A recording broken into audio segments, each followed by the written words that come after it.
Hello. देखो, हम लोग ये नया यूट्यूब चैनल आप लोग के लेकर आए हैं। ठीक है, अपन अभी इस चैनल पर सिर्फ और सिर्फ मैथ्स के वीडियोस देखेंगे। ठीक है, अभी सिर्फ और सिर्फ मैथ्स के वीडियोस आप लोग के लिए आएंगे। यहाँ पे छोटे में मैं बता देता हूँ कि इस चैनल पर अभी सिर्फ बोर्ड्स के लिए नहीं, जबकि बोर्ड से लेके सारे कॉम्पिटिटिव एग्जाम्स जितने भी 12th स्टैंडर्ड के होते हैं, ठीक है, जितने भी एग्जाम्स 12th स्टैंडर्ड के होते हैं, चाहे वो बोर्ड का हो चाहे कॉम्पिटिटिव का हो, उसके सारे वीडियोस आप लोगों को हम लोग यहाँ पे अवेलेबल कराएंगे। ठीक है, अपन आज सबसे पहला टॉपिक जो देखेंगे वो होगा क्वाड्रेटिक इक्वेशन। ठीक है, पहले स्टार्टिंग में हम लोग वही चीजें लेकर चलेंगे जो लगभग बोर्ड्स में आते हैं, बेसिक लेकर चलते हैं। ठीक है, सबसे पहले आती है डिफिनेशन। क्वाड्रेटिक इक्वेशन की जो डिफिनेशन हो, क्वाड्रेटिक इक्वेशन के डिफिनेशन से पहले हम लोग को पता लगाना चाहिए कि भाई ये आता कहां से है। तो ये पॉलिनोमियल के डिफिनेशन अपन पहले देखते हैं। पॉलिनोमियल के लिए यहाँ एक एक्सप्रेशन लिखा है, ये एक एल्जेब्रिक एक्सप्रेशन है। ठीक है, ये एक एल्जेब्रिक एक्सप्रेशन हुआ। क्या लिखा है भाई? ये लिखा है an x to the power m plus an minus 1 x to the power n minus 1 plus dot dot dot plus a1 x plus a0। ठीक है, मान लिया कि ये नंबर 1 एक्सप्रेशन इसको दे दिया। ठीक है, इक्वेशन नहीं मैं बोल रहा हूं अभी, ये एक एक्सप्रेशन है। ठीक है, ध्यान देना, आगे हमें लिखा है फिर a0 a1 a2 an belongs to r। तो ये याद रखिएगा, ये a0 a1 a2 a3 dot dot dot an ये बिलोंग्स टू कहां होना चाहिए? r मीन्स कौन सा सेट भाई? ये रियल नंबर का सेट होगा। कौन सा सेट होगा भाई? रियल नंबर्स का।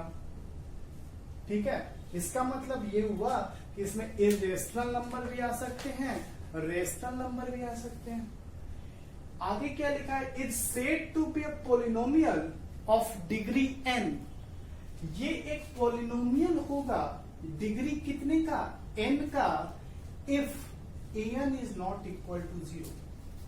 अगर an जो है वो 0 के इक्वल टू नहीं है तब ये n डिग्री का पॉलिनोमियल होगा। अगर हम सिर्फ इतना कर बैठ जाएं और ये लाइन हम ना लिखें, सिर्फ अगर हम इतना कहकर बैठ जाएं कि is said to be a polynomial of degree n, तो ये भाई बात गलत होगी। हमें ये लिखना जरूरी है कि if n is not equal to 0।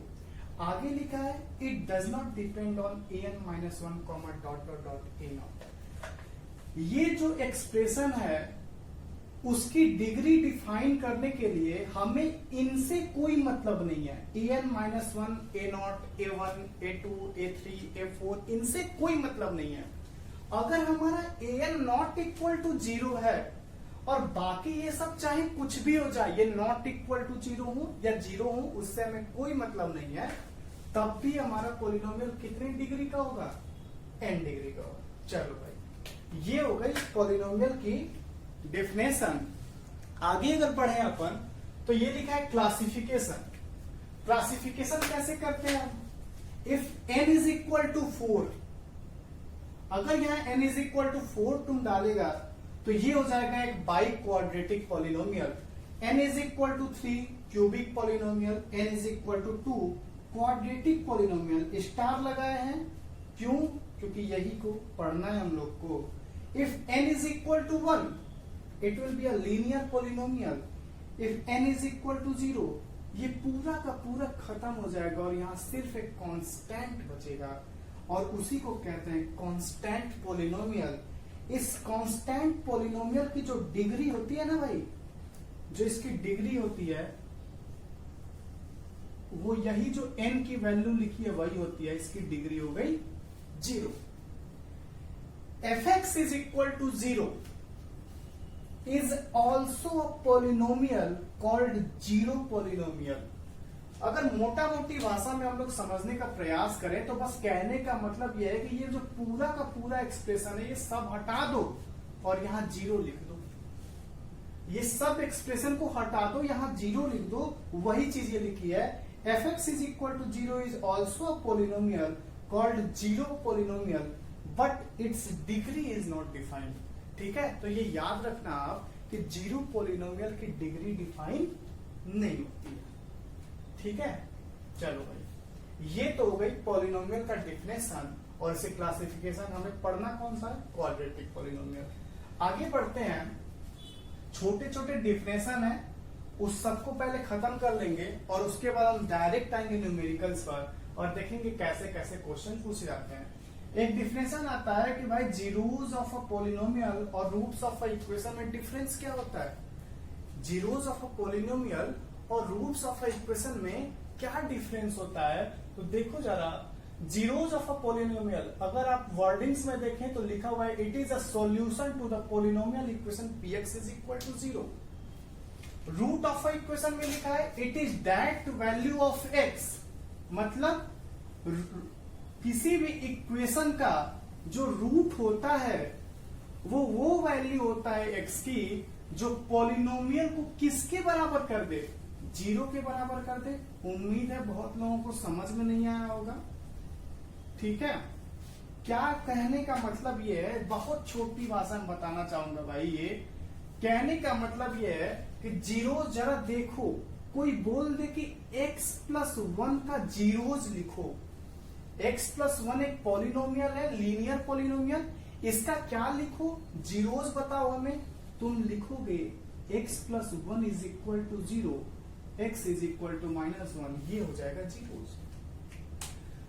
But अगर कोई बोले कि रूट ऑफ अ इक्वेशन, बोलेगा root of equation x+1 is equal to 0 का रूट बताओ, तब तुम जाके लिखोगे x इज इक्वल टू -1। कहने का मतलब ये है कि ये काम करने में और ये काम करने में एक स्टेप का अंतर है। तुमको यहाँ पर इस स्टेप से इस स्टेप पर आना होगा, लेकिन यहाँ पर ये स्टेप पहले से ही दिया होगा। ठीक है भाई, तो ये डिफरेंस होता है रूट ऑफ अ इक्वेशन और जीरोज ऑफ अ पॉलिनोमियल में। एक बात यही मैं बता देना चाहता हूं, ये जीरो जो यहाँ पर है, इस जीरो से उसका कोई लेना देना नहीं है, ना कि इस जीरो से लेना देना है। ठीक है, तो ये बात आप लोग याद रखिएगा। अगला क्या है भाई? अगला है ax² plus bx plus c। अच्छा, ये चीज, ये क्या है ना भाई, ये चौथा पॉइंट, ये आपको ये बताता है कि क्वाड्रेटिक पॉलिनोमियल, क्वाड्रेटिक इक्वेशन और क्वाड्रेटिक फंक्शन में क्या डिफरेंस होता है।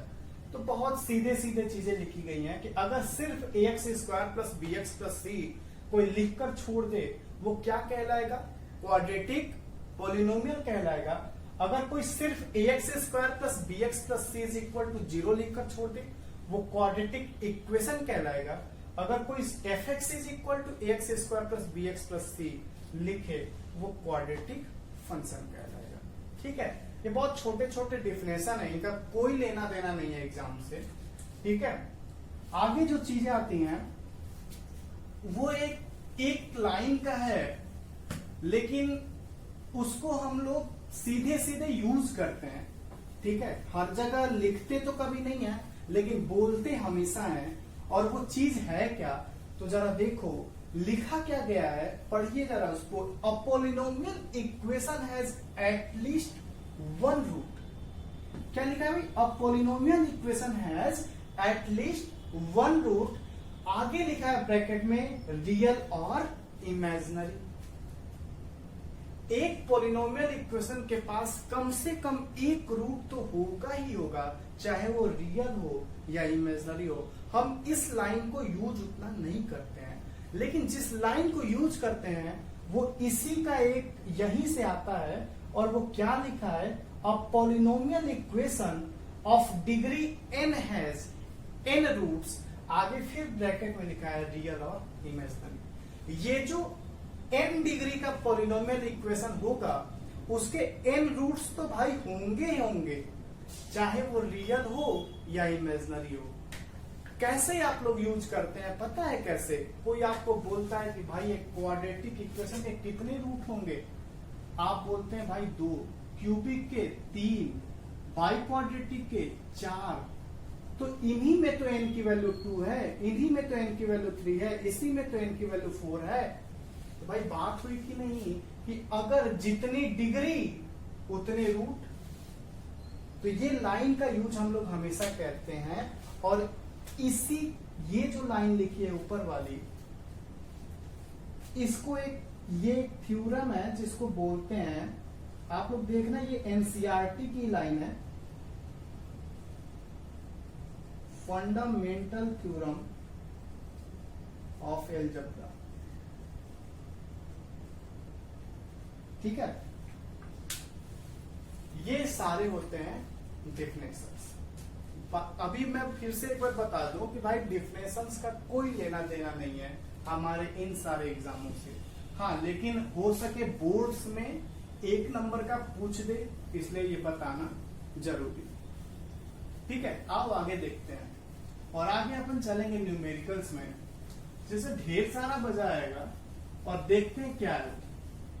ठीक है, देखते हैं वो क्या है। भाई अगर एक क्वाड्रेटिक इक्वेशन लिखते हैं तो वो दिखता कैसा है ये जानना जरूरी है। तो देखो,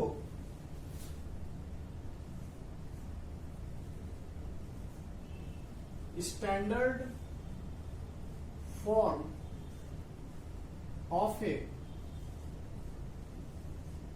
क्वाड्रेटिक इक्वेशन, एक क्वाड्रेटिक इक्वेशन का स्टैंडर्ड फॉर्म क्या होता है, ये आपको हर जगह कैसा दिखाई देता है ये जानना जरूरी है। तो भाई कैसा दिखाई देता है देखो जरा, ये ऐसा आपको दिखाई देता है, ax square plus b x plus c is equal to 0। अच्छा भाई, a क्या होता है याद रखिएगा, इसको कहते हैं लीडिंग कोएफिशिएंट। सी को क्या कहते हैं भाई, एब्सोल्यूट टर्म। अगर हम इसको एक क्वाड्रेटिक इक्वेशन कह रहे हैं तो ये अभी तक आप लोगों को क्लियर हो गया होगा कि a 0 के इक्वल टू नहीं हो सकता, a, b, c real number के सेट से आने चाहिए। ठीक है, हाँ एक बात और, a b c belongs to R लिखा है, ऐसा नहीं है कि ये कहीं कॉम्प्लेक्स नंबर से बिलोंग नहीं कर सकता, ये कॉम्प्लेक्स नंबर से बिलोंग कर सकता है। लेकिन हम लोगों को जो पढ़ना है, जिस चीज से हम लोग काम करते हैं, जो चीज हमारे सिलेबस में है, वो इसी में है कि a b c belongs to R. ठीक है, चल ये हो गया कि एक क्वाड्रेटिक इक्वेशन दिखता कैसा। आ जाओ अब नई चीज पे चलते हैं। एक क्वाड्रेटिक इक्वेशन को हम लोग सॉल्व कैसे करते हैं, एक क्वाड्रेटिक इक्वेशन को सॉल्व अपन कैसे करेंगे, तो सुनिए, लिख लेते हैं पहले इसको, लिखते हैं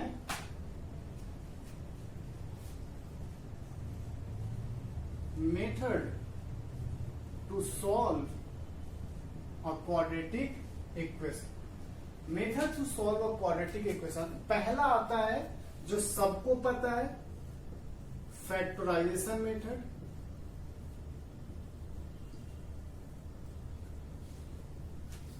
भाई फैक्टराइजेशन मेथड का नाम लगभग आप सब लोगों ने सुना होगा, काफी छोटी सी चीज है, मैं थोड़ा सा बस बताऊंगा, पूरा नहीं करूंगा।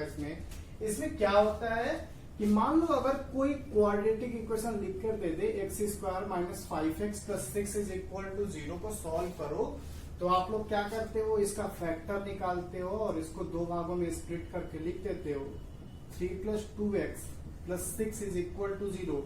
ये हो जाता है x square minus 3x minus 2x plus 6 is equal to 0। इसमें से कॉमन तुम लोग लेता है और ये हो जाता है x minus 3 minus 2 x minus 3 is equal to 0। उसके बाद ये होता है x minus 3 x minus 2 is equal to 0, x is equal to 3 x is equal to 2। यही 2 और 3 जो आते हैं वो इसके रूट कहलाते हैं क्वाड्रेटिक इक्वेशन के। लेकिन अब वो गया, हम फैक्टराइजेशन मेथड से तो नहीं करने वाले हैं, बट अगर आपके पास कोई उपाय ना हो, ठीक है, तो आप इससे करना चाहें तो कर सकते हैं। आगे देखो, दूसरा जो है वो होता है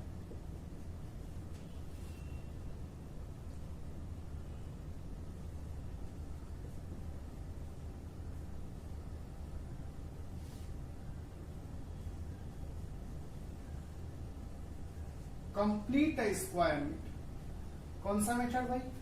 कंप्लीट स्क्वायर मेथड। क्या है सुनिएगा और देखिएगा। बड़ी सीरियस से हम लोग सीधे standard form of a quadratic equation को ही लेकर सॉल्व करते हैं। और देखो जरा होता क्या है। एक बात और इसके बारे में सुन लो, फैक्टराइजेशन मेथड हर जगह काम नहीं कर सकता है, लेकिन method to completing square method ये हर जगह ही काम करेगा। देखो कैसे। Standard form of a quadratic equation होती है a x square plus b x plus c is equal to 0। मेरे भाई a x square plus b x plus c is equal to 0 है। तुम लोग ये मत बोलना कि आपने यहाँ पर ए इज नॉट इक्वल टू 0 नहीं लिखा। तो अब आप लोग इतना समझ जाओ कि यहाँ पर ए नॉट इक्वल टू 0 है। ठीक है, अब ये हर जगह लिखने वाली बात नहीं होगी भाई। इसको सॉल्व करना है completing square method. Completing square method से तो सबसे पहले हम लोग क्या करते हैं, ये जो ए होता है ना, ये जो ए अगर ये 1 है तब तो कोई दिक्कत की बात नहीं है। 1 नहीं है तो बाहर खींच लो, पूरे में से ए को कॉमन ले लो। ले लिया, जब लेंगे तो ये बचेगा एक्स स्क्वायर। बोल भाई बात सही कि नहीं? आगे बचेगा b by a into x. भाई बात सही कि नहीं? Plus c by a is equal to 0। ये a जब इधर जाएगा तो 0 बाई ए होके 0 हो जाएगा। इसका काम खत्म। मतलब इधर बच गया x square plus b by a into x plus c by a is equal to 0। भाई इसके आगे मैं एक चीज बता रहा हूं, जब भी तुमको एक स्क्वायर के फॉर्म में लिखना है, सीधा सीधा लिखना, इधर उधर देखने की जरूरत नहीं है। सीधा सीधा ऐसे एक ब्रैकेट बड़ा सा डालना, यहां लिखना x। ठीक है, कुछ भी इधर उधर देखने की बात नहीं भाई। एक ब्रैकेट डालना, यहां लिखना x। इतना काम करने के बाद यहां लिखना x, यहां पर लिखना प्लस। ये जो चीज हो ना भाई, ये जो चीज, इसका आधा करके यहां लिख देना। अगर यहाँ 4 आएगा तो यहाँ 2 लिखना, 6 आएगा तो 3 लिखना, 10 आएगा तो 5 लिखना। भाई इधर उधर ना देखियो, यहाँ पे सीधे सीधे क्या लिखना है, b बाई 2a, यहां पर जो हो उसका आधा, यहां लिख देना होल स्क्वायर। अब बात देखने वाली है, यहां पर पड़ा है c बाई ए। इसको जब तुम खोलेगा तो मन में खोलियो, ये लिखा है x square plus b square by 4a square plus 2 into x into b by 2a, मतलब b by a into x. मतलब ये दो टर्म तो इससे आ गए, लेकिन एक जो टर्म है B square by 4a square, वो यहां पर नहीं दिख रहा है। उसको कंपनसेट करने के लिए हम लोग यहां पर उतना ही माइनस कर देते हैं।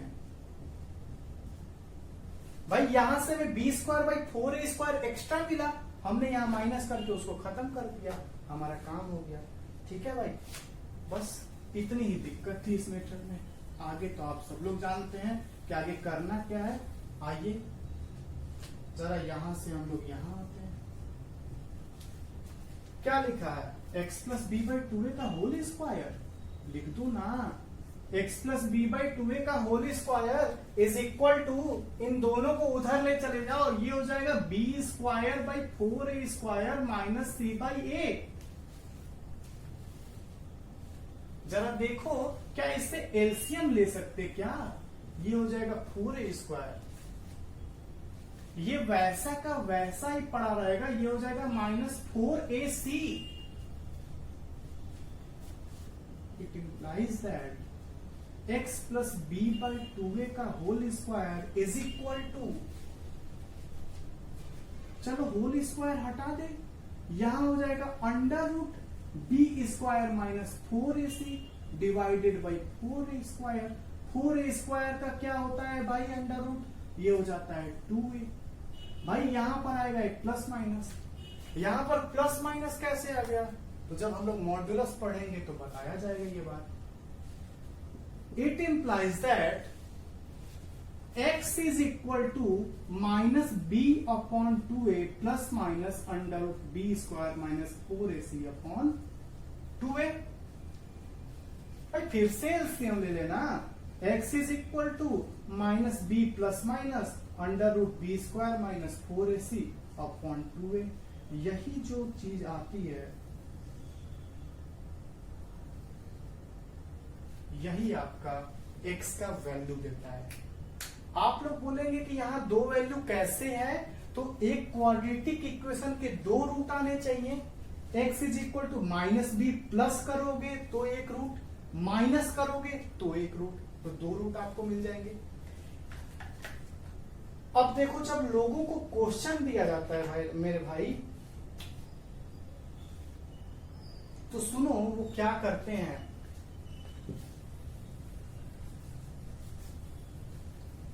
छोटे में यहां पे लिख रहा हूं, जब किसी को दिया जाता है 2x square minus 3x plus 5 is equal to 0 के रूट्स बताओ आप, बंदा क्या करता है, कंप्लीटिंग द स्क्वायर मेथड का यूज करता है, 2 को कॉमन लेता है, ये चीजें करता है, सारी चीजें करता जाएगा, यहाँ b/2a का होल स्क्वायर सारी चीजें करके ये आंसर ला देगा।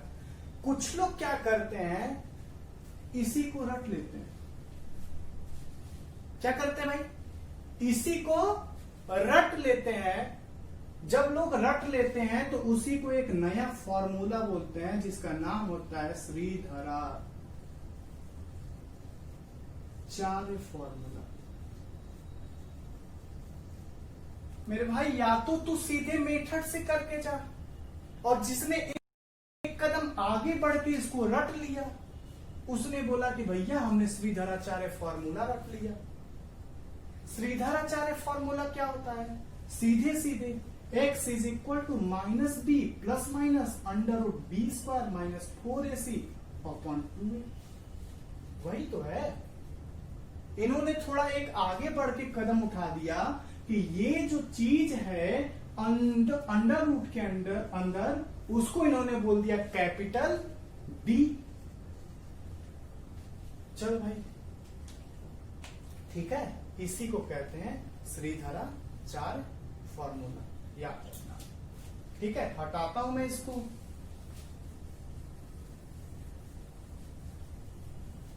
तो भाई हमने आपको किसी भी क्वाड्रेटिक इक्वेशन को सॉल्व करने के 3 मेथड दे दिए। पहला मेथड फैक्टराइजेशन मेथड, दूसरा method completing the square method, तीसरा मेथड अगर आप एक कदम आगे बढ़ के रट्टा मार सकते हैं तो वो श्रीधराचार्य फॉर्मूला बन जाता है। अच्छा, श्रीधराचार्य फॉर्मूला में अगर तुम लोग एक बात देख, हमने बोला है कि उन्होंने थोड़ा एक कदम आगे बढ़ के अंडर रूट के अंदर वाले को लिख दिया कैपिटल डी, और इस कैपिटल डी को एक नया नाम उन्होंने दे दिया, और उस नए नाम को पता है क्या बोलते हैं, डी इज इक्वल टू बोलते हैं discriminant. It is equal to b square minus 4ac। आप लोग इसको रट्टा मार लीजिएगा, बहुत यूज होता है। जो हमारा जो अगला वीडियो आएगा वो सारा का सारा इसी पर रहेगा, डी पर। इसको हिंदी में मेरे भाई बोलते हैं विविक्टकर। ठीक है भाई, चल ये तो हो गई रूट से रिलेटेड बात। कैसे सॉल्व करेंगे भाई, देख जब ये बातें खत्म होती हैं तो एक छोटी सी चीज आती है जिसका यूज अभी तक तो नहीं हुआ है, लेकिन मतलब कभी एग्जाम में नहीं पूछा गया है अभी तक, बट मैं बता दे रहा हूं कि वो क्या है। कभी रिमाइंडर थ्योरम का नाम तुम लोग सुने होगे।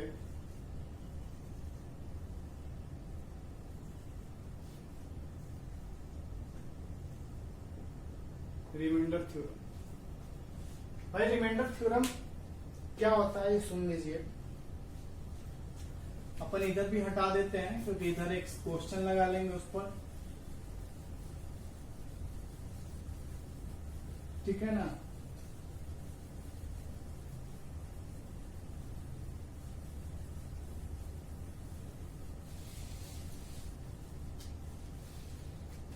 भाई क्या होता है ना कि रिमाइंडर थ्योरम क्या बोलता है कि अगर fx एक पोलिनोमियल है, क्या है मेरे भाई fx पोलिनोमियल, जिसकी जो डिग्री है ना मेरे भाई, क्या डिग्री, वो एक या एक से ज्यादा होनी चाहिए। fx एक पोलिनोमियल जिसकी डिग्री एक या एक से ज्यादा होनी चाहिए, और अगर इस fx को तुमने x माइनस ए से डिवाइड किया, x माइनस ए से डिवाइड किया,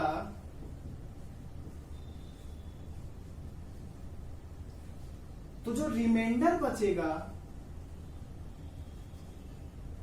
वो fa के बराबर होगा।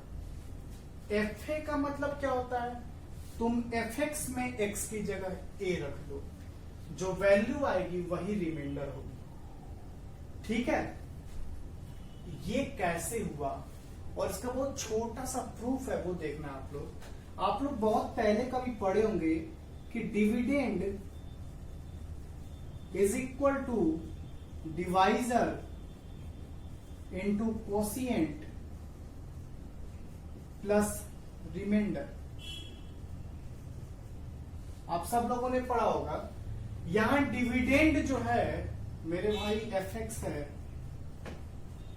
जो डिवाइजर है वो x माइनस ए है, कोशिएंट पता नहीं है, चल ना क्यों x लिख दे, रिमाइंडर क्या है भाई नहीं पता है, वही तो निकालना है।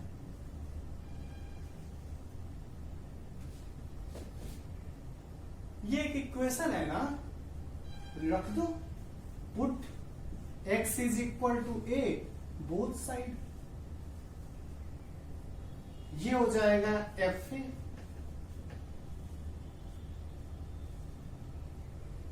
जरा ध्यान से देख, a माइनस ए क्या हो जाएगा 0 इंटू क्यू ए, क्या मतलब कुछ भी हो ये 0 के बराबर ही होना है, प्लस रिमाइंडर, तो लिख दे रिमाइंडर।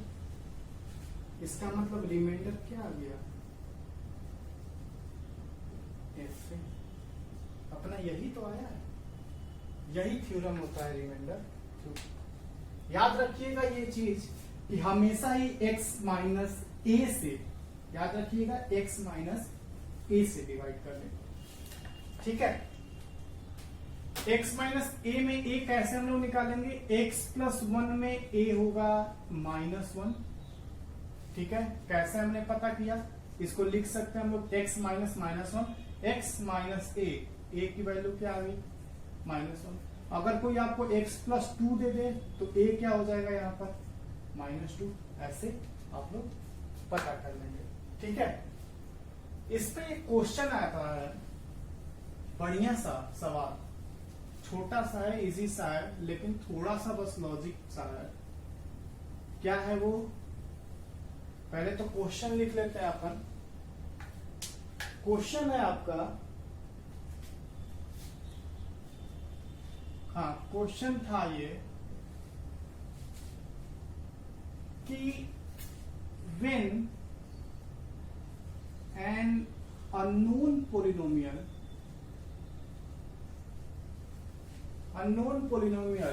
मतलब जिस पोलिनोमियल का कुछ अता पता अभी तक नहीं है, इज डिवाइडेड बाई किससे डिवाइड किया जा रहा है भाई, x and x plus 1, then remainder obtained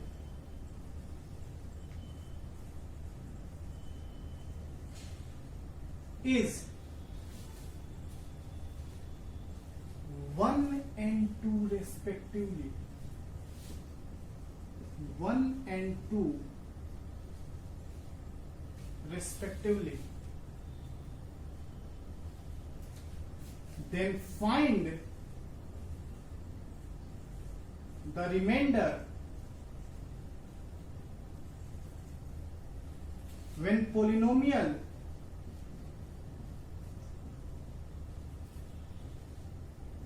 is divided by x square plus x.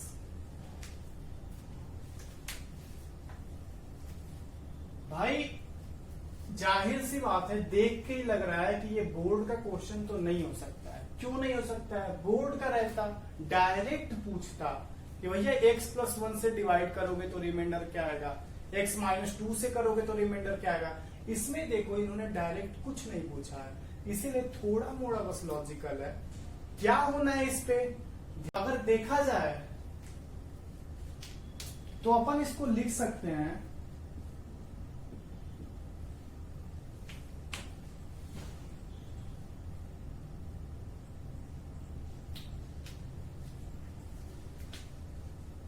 let a known polynomial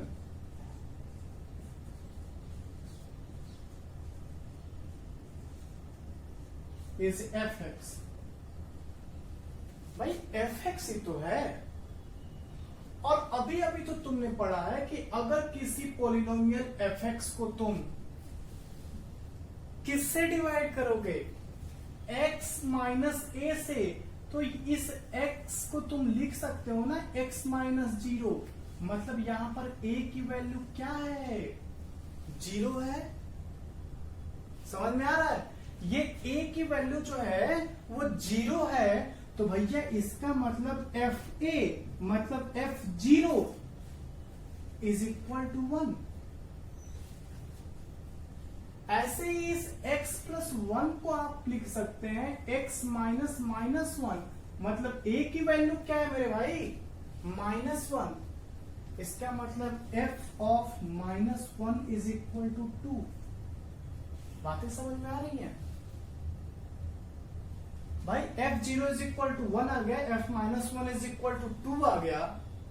हमें किससे डिवाइड करना है, x स्क्वायर प्लस x से।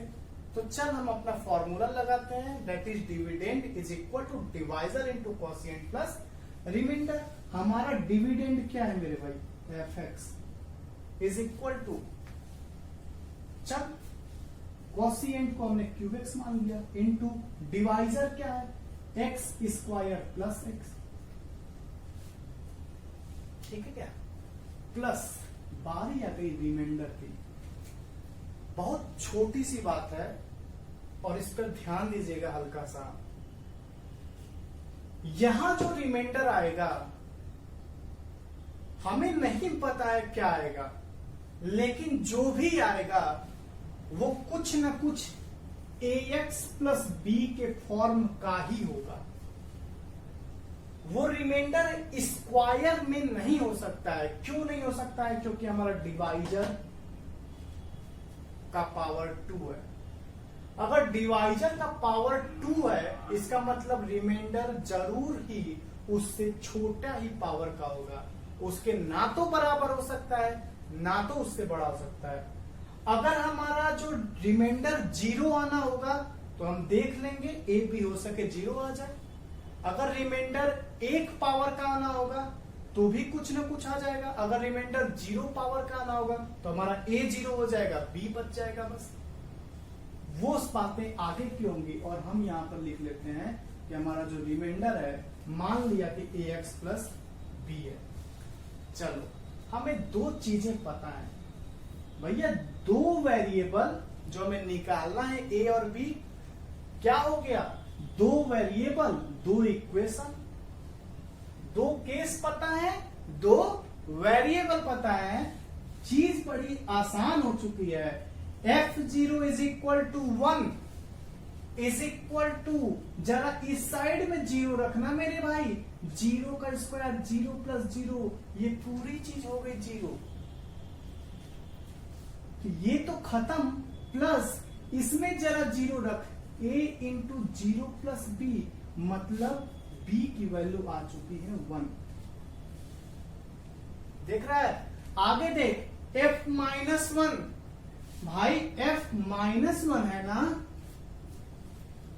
कितनी वैल्यू है ना भाई, 2 ही तो है। अच्छा माइनस वन इधर भी रखना है क्या, रख, माइनस वन का स्क्वायर होता है 1 plus minus one, it becomes zero, इसका मतलब ये भी खत्म हो गया, बच क्या गया, सिर्फ इधर का, जरा x is equal to minus one रखना, क्या बच जाएगा, b माइनस ए। तो क्या पा चुका है, b की वैल्यू जो है 1 रखेगा, a की वैल्यू आ जाएगी -1।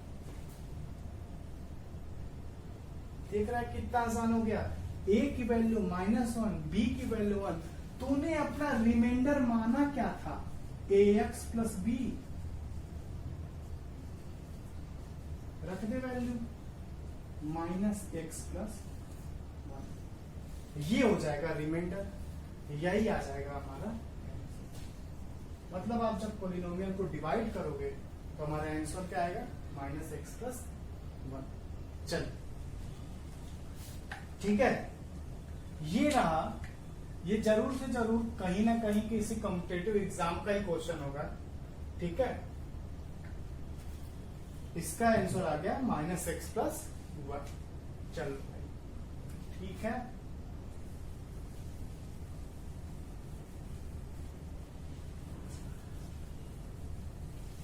आगे का अपन देखेंगे, अगले नेक्स्ट वीडियोस में देखेंगे डिफरेंस ऑफ द रूट्स, बाकी इन सारे चीजों पर अपन थोड़ा थोड़ा वीडियो निकाल के लेके आएंगे। डिफरेंस ऑफ द रूट्स पे आएंगे, उसके बाद नेचर ऑफ द रूट्स पे आएंगे।